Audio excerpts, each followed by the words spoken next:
Hello, welcome to this general election candidate forum live streamed to YouTube and co-sponsored by the Daily Record newspaper and the League of Women Voters. My name is Charlie Sorensen and I am the Voter Services Chair for the League of Women Voters, Kittitas County. Founded in 1920, the League of Women Voters is a nonpartisan organization with 800 affiliates across the country. It encourages informed and active participation in government, works to increase understanding of major public policy issues, and influences public policy through education and advocacy. The League of Women Voters never endorses or opposes candidates or political parties at any level. We don't care how you vote, only that you vote. League membership is open to all genders, ages 16 and over, and we invite you all to join us. Our moderator for this candidate virtual forum event is Catherine Murphy. Catherine has been a member of the League since 2017, where she has filled a variety of roles at the state and local level. Thank you, Catherine. Thank you, Charlie. I'm very pleased to moderate our candidate forums for the 2020 general election. These events offer voters the opportunity to hear candidates directly respond to community-sourced questions. The League of Women Voters records and retains a full unedited copy of all candidate forums.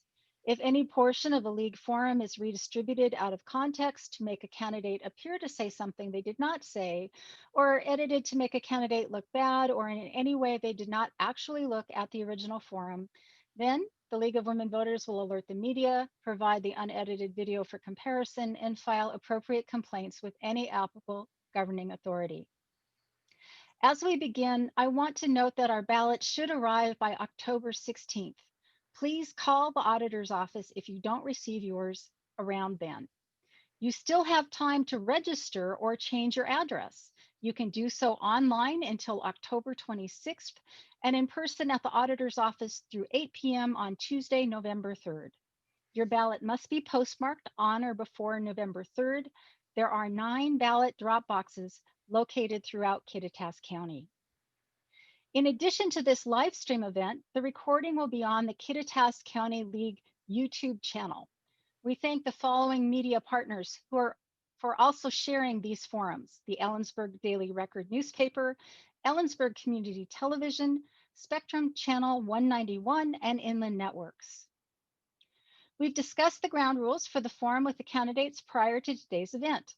My job is to keep us on time and on task, which means that if a candidate goes slightly past their time, I will move us along. The candidates have the opportunity to make a 60-second opening statement. Then we will ask 5 prepared questions that we sourced from the community. We provided these questions to the candidates 2 hours ago, and they will have 60 seconds to respond to each question. Then we will move on to 3 live stream audience questions. The candidates will have 90 seconds to respond to each of these questions. The forum will conclude with 60-second closing statements by each candidate. If you're viewing this live, you can submit a question by texting to 509-654-9030. The questions must be for both candidates. League members will review the questions. We may combine or edit them for clarity, nonpartisanship, and time limitations. Now to today's forum. The Kittitas County Commissioners serve a 4-year term and are empowered to set county policy, adopt laws, implement them, and, except for the responsibility of other elected officials, carry out the day-to-day operations of the county. I'm very happy to welcome Laura Osiadacz and Jerry Martens to the forum. Thank you both for taking the time to be with us and for your willingness to serve our community as Kittitas County Commissioner, District 2. As we discussed earlier, I will alternate who answers the questions first. And we're going to begin with Ms. Osiadacz. You have 60 seconds for your opening statement. Good afternoon. My name is Laura Osiadacz, and I am running for re-election to retain my seat as Kittitas County Commissioner for District Number 2. I'm a 7th generation Washingtonian with my heritage stemming from the Evergreen forests of the Snoqualmie Valley to the farmlands of Eastern Washington. I have a long history serving our community. I served for 5 years on the Roslyn City Council, served for 12 years, in which I continue to serve on the Roslyn Fire Department, and have served for the past 4 years as Kittitas County Commissioner for District Number 2. During my time as Commissioner, we have made great strides to help our community by expanding the green and yellow zones, addressing water availability, increasing government transparency, as well as updating county codes to address safety and common sense in a rural community. There are additional projects I continue to work on to help our community thrive. That is why I am asking for your vote. Thank you. Mr. Martens, you now have 60 seconds to make your opening statement. Thank you. My name is Jerry Martens, and I'd like to thank the League of Women Voters and the Daily Record for sponsoring this forum. I have called Kittitas County home for 20 years. For more information on my background and qualifications, please visit jerrymartens.org. My reason for running for commissioner is because I call this home. Over the past 4 years, the county budget has ballooned by 26%, which is only overshadowed by what is taking place in real estate valuations. We have a dysfunctional board, which lacks leadership in finding focus or direction for our future. The county commissioners must have insight in providing vision and direction for our county and its citizens. Our current board is lacking this.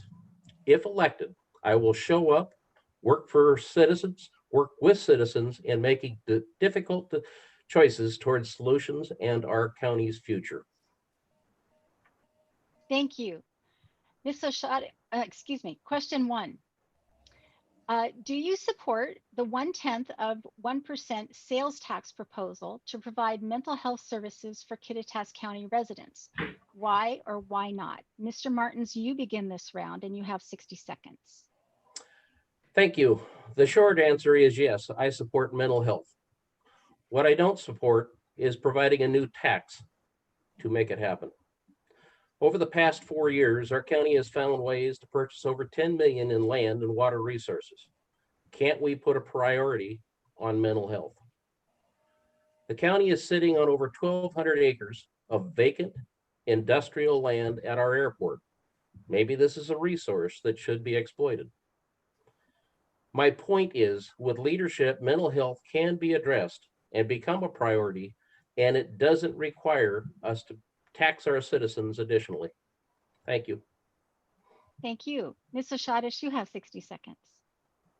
Yes, I both personally as well as professionally support the mental health sales tax.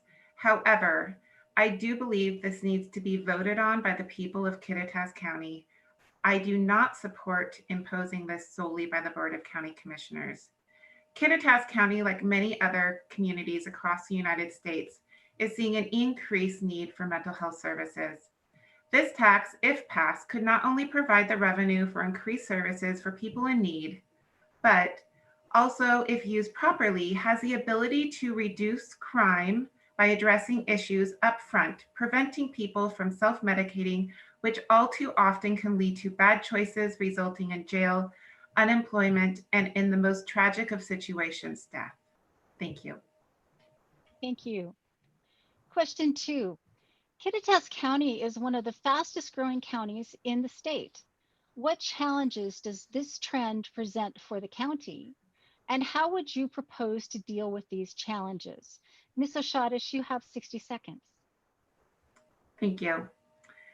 We are already experiencing the impacts of growth. Challenges include the need for additional infrastructure and congestion.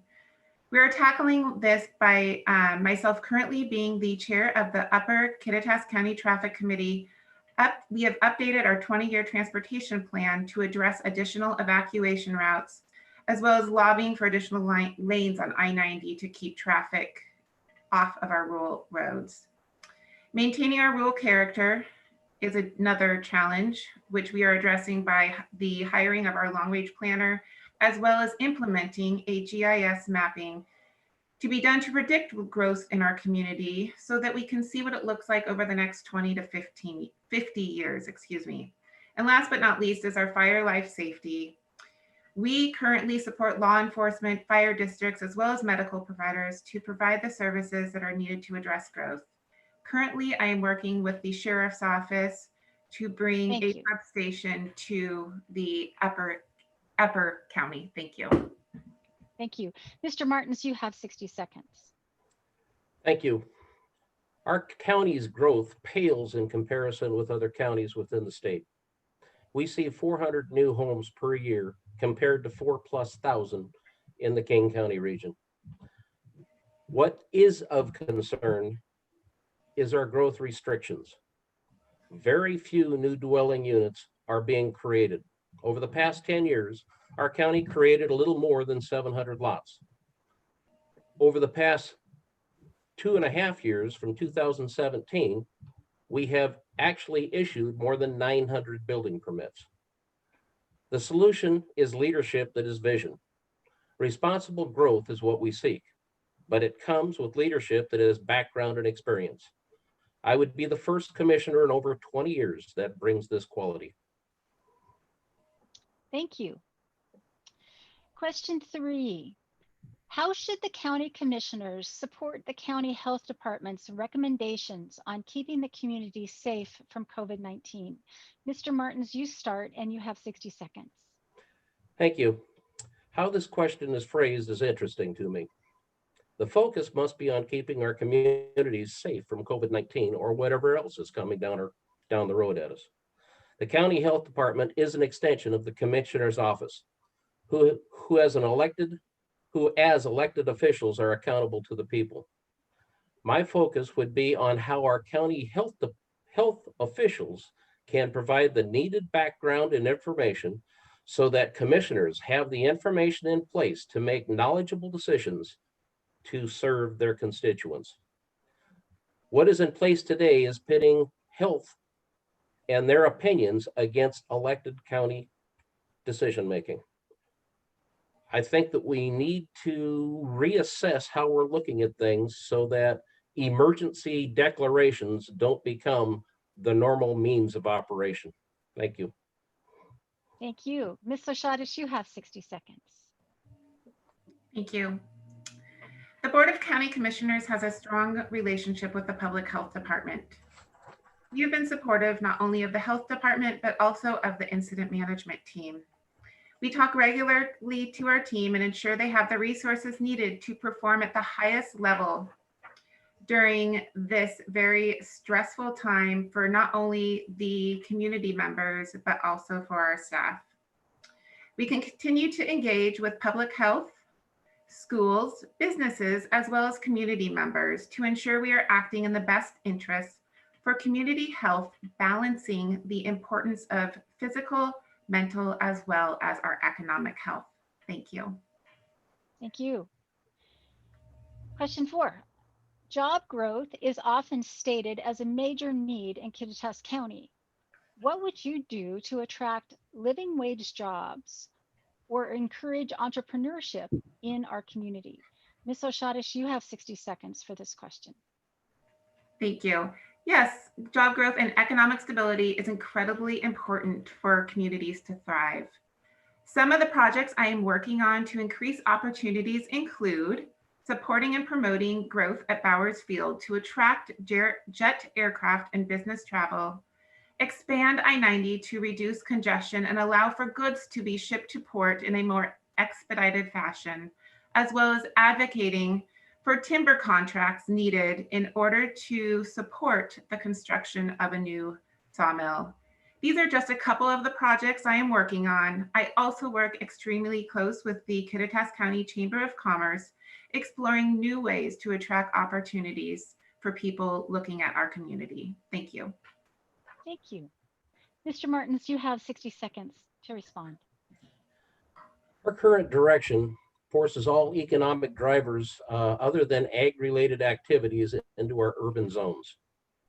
I support opening the door to specific commercial activities being allowed within our rural areas. Our county code is too narrowly written and comes with too many fees. It provides too many obstacles for new business startups. When I speak of vision, it includes how rural areas can support our urban centers in ways other than just property taxes. There is no question that our county is rural, and hopefully it will stay a rural community. But support and contribute to become support and contribute to our economy countywide. Thank you. The last prepared question is, the county has a shortage of affordable housing.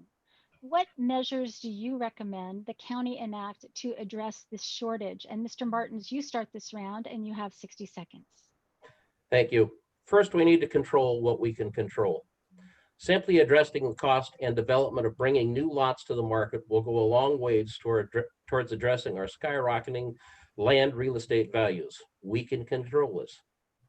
Addressing how our citizens are treated and serviced at the county level is something we can control. Making sure that roads, water, sewer, power, and other infrastructure needs are all in place are things we can control. The bigger question is how decisions made at the state and federal level will negatively impact our ability for home ownership. To answer this, we must find ways to support higher wages, bringing businesses into the area and offset these increasing costs. Thank you. Ms. Osiadacz, you have 60 seconds to respond. Thank you.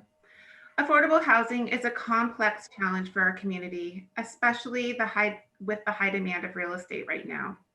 Currently in the town I reside in, there have been multiple transactions that have ended in bidding wars, resulting in sales that are well over listing price. The supply and demand issue is something that is a challenge throughout much of the Pacific Northwest.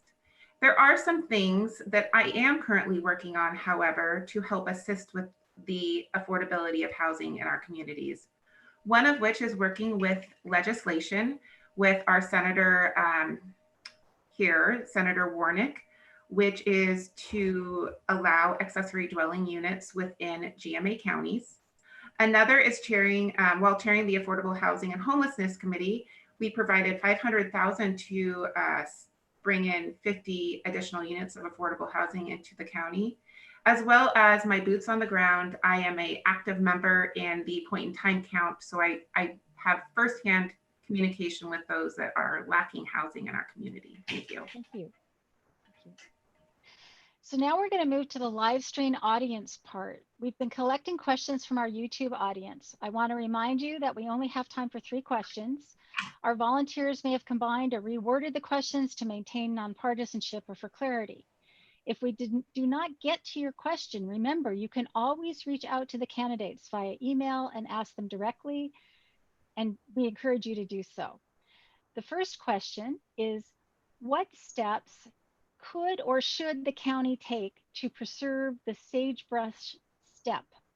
Ms. Osiadacz, you have 90 seconds to respond to this question.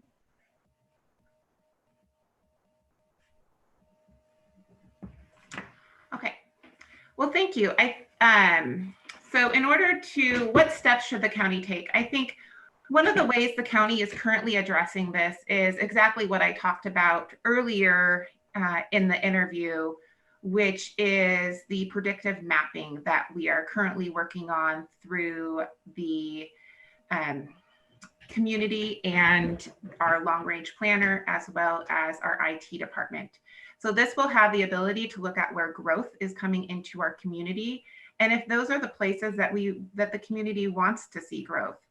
And this is another step by looking at the sagebrush steppe, if that's an area that the community wants to try to protect and preserve. That GIS mapping will give us the tools to be able to do so. Thank you. Thank you. And the question again, Mr. Martens, is what steps could or should the county take to preserve the sagebrush steppe? And you have 90 seconds to respond. Thank you.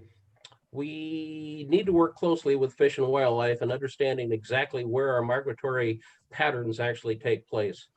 The scrub steppe is important and is vital for certain areas on the fringes around our forests and going down into water resourced areas where the wildlife travels frequently. We need to carefully consider where that takes place so that we're not invading that area. We have mechanisms in place at the zoning levels to protect those areas, but we need to do it before it becomes private ownership and all of a sudden it becomes a burden on private property owners. The mapping techniques are in place. The zoning infrastructure is in place. The means of protecting these are all in place. It's just we have to enforce what we actually have in place, and make certain that we're not encroaching and burdening our private property owners with unnecessary state regulations. Thank you. Okay, here's the second question. How will you balance the needs of Upper and Lower County residents? And Mr. Martens, you begin this round and you have 90 seconds. Thank you. I've thought a lot about this. We are two unique and separate areas, but we share so many common interests. In the Upper County, we've got the hills. We've got to overcome the topography that is forcing us into making decisions that are being made at this point. We need to proactively plan where growth is going to go, where infrastructure can be brought so that we can start realizing the potential that the Upper County has.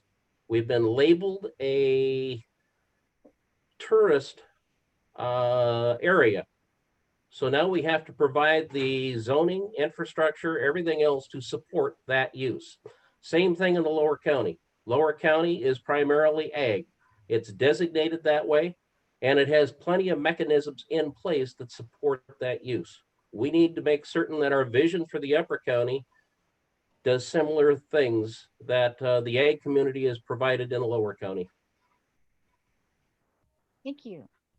I'm going to read the question again, which is, how will you balance the needs of Upper and Lower County residents? Ms. Osiadacz, you have 90 seconds. Thank you very much for this question. I'd like to start off by just stating, I believe I have a unique, I have the unique opportunity to experience living in all areas of Kittitas County. While I was young, I lived up at the very top of Snoqualmie Pass at Hyack. And during my college years, spent my time in the city of Ellensburg.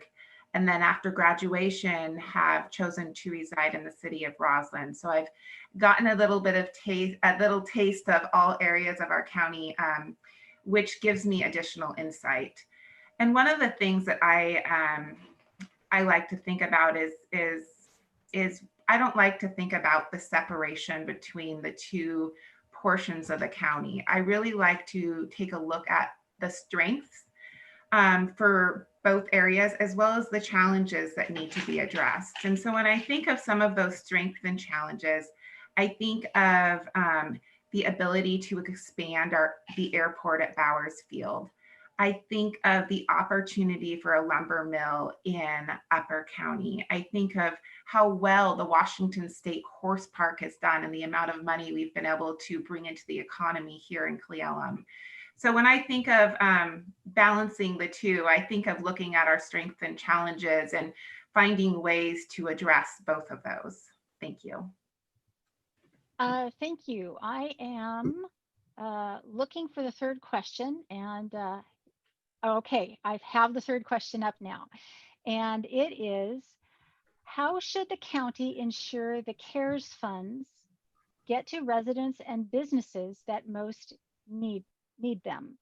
And we begin this last round with Ms. Osiadacz, and you have 90 seconds. Thank you.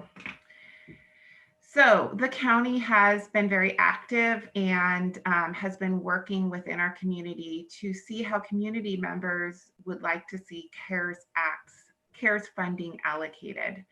One of which was in the papers is being allocated to our businesses. And that's very important to the economic recovery for our community. So we have been very vested in that. We also have been working very hard to ensure that Our health department has had the resources they need, and other community members and businesses, whether it's the hospitals or if it's businesses, has the PPE required to be able to fully function during COVID-19. So it's a partnership between not only other community leaders, our citizens, as well as businesses, to ensure that we're listening and we're hearing the ways people would like to see the money spent in our community so that we can best move forward and get through this. Thank you. Thank you. And I'm going to read the question again. How should the county ensure the CARES funds get to residents and businesses that most need them? Mr. Martens, you have 90 seconds. Thank you. My first concern is the county was allocated over $2.5 million, and of which out of that, they only allocated 300,000 to the business community. That means 2.5 million was kept within the county to spend as they need. As far as our private citizens go, I was a recipient of some of those funds, and I'm very grateful for those. They paid for my rent for a couple of months here locally, especially in the store that was pretty much impacted by 100%. If we have additional funds, which I've heard that there are surplus funds are available, the county should be reaching out to all property owners, not just the businesses, to see how they can assist in paying property taxes. Many people on the private sector have been negatively impacted by COVID-19. They have no resource to go, and their property taxes are all coming due at the end of this month. Here's a perfect opportunity to reach out to our citizens and make certain that they have the need they've got for property tax relief. Thank you. So now we're ready for closing statements, and Mr. Martens, you begin, and you have 60 seconds. Thank you. I'd like again to thank you for the chance to address my fellow citizens. Over the next few weeks, you will be deciding if the incumbent has provided enough leadership qualities to be reelected. My decision was made last March when I declared my candidacy. We are faced with a dysfunctional board that is going through the motions at the expense of our citizens. In conclusion, my conclusion was our county had little vision, lacked effective leadership, and was not positioned to face 2020 and beyond. I made the decision to step up and face these issues by offering my services over the next 4 years. If elected, my focus will be in making sure that our citizens have representation over being regulated. Your interest will come first. My name is Jerry Martens. I am running to be your county commissioner and will work with you to keep Kittitas County a place we all call home. Thank you. Ms. Osiadacz, you have 60 seconds to make your closing statement. I'd like to start off by thanking both the League of Women Voters as well as the Daily Record for hosting this event. Kittitas County is at a crossroads. What we decide today will forever shape our future. It is not a coincidence that I've received over 140 endorsements from our neighbors, friends, as well as elected officials here in Kittitas County and across the state of Washington. I've proven to the people I put the community above self, and I will work tirelessly to represent everybody in our community. Before you cast your vote in this November election, I ask you to think long and hard about these questions. What is the track record of the person you are voting for? Does this person put the community above self? Does this person have the ability to collaborate with people who have diverse views to get legislation passed? As County Commissioner, I have a solid track record, put the people first, and collaborate with a variety of stakeholders to get the job done. That is why I am asking for your vote to build a better future for our next generation. Thank you. I would like to thank Laura Osiadacz and Jerry Martens for sharing their views and their willingness to serve us as Kittitas County Commissioner in District 2. We want to thank our co-sponsor, the Ellensburg Daily Record newspaper, and Ellensburg Community Television, Spectrum Network, and Inland Networks for showing the forum videos throughout the voting season.